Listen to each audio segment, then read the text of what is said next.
See siis on 35 puur ja selle kaevatud augud istutamiseks. Väga hea tehnoloogia, et marjapõõsaid. Siin on siis Mustsõstra väikese istanduse rajamine, pikas reas pandud. Puur ise on siin.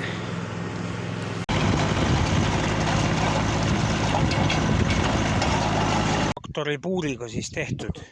Siin on siis kuslapuaugud.